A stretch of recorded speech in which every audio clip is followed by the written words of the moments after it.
Ça, c'est de la merde. Strictement partout. Il y en avait là. Puis il y a vu dans la vie d'une maman proche aidante. J'ai pilé dessus, en plus, tabarnak. Le slinky, bord en bord de merde. Calice de crise de tabarnak de fuck. Il est 7h07 le matin. J'ai dormi à peine 4 heures. Mon fils a 8 ans puis il est autiste. Il y a une pastille audio sur laquelle il peut appuyer pour demander la toilette. Mais c'est avec ça je me retrouve constamment.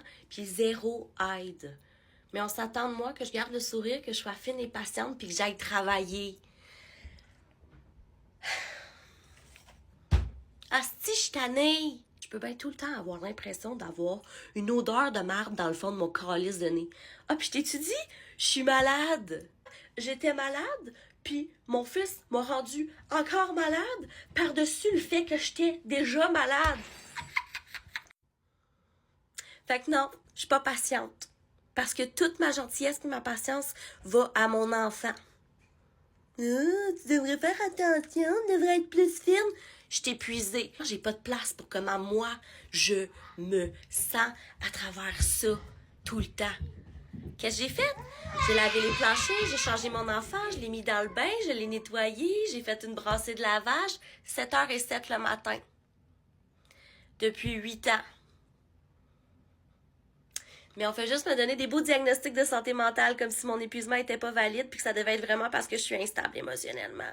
Eh ben merci le système de santé du Québec! S'il te plaît, pour nous aider à aider les gens qu'on aime qui sont malades, on sacrifie notre vie, notre temps, notre énergie pour accompagner des gens qui existent, qui sont bel et bien sur la Terre, en ce beau monde.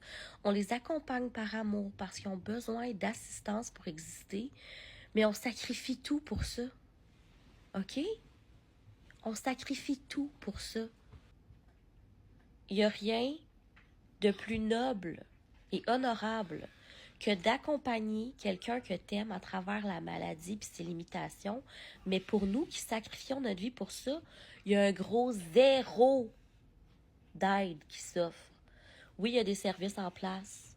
Ça prend 3 mois pour les obtenir. Pour pas grand-chose. Pour un plaster qui n'aide pas réellement.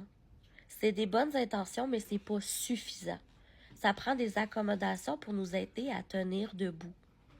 Puis pour ça, il faut se mobiliser puis signer la pétition qui est en cours en ce moment même. C'est une pétition fédérale pour la reconnaissance des proches aidants. C'est la E6812. Elle est disponible en ligne sur le www.noscommunes avec un s.ca.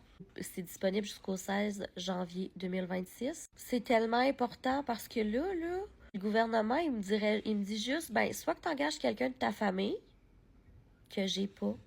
J'ai personne dans ma famille qui est disponible pour faire ça.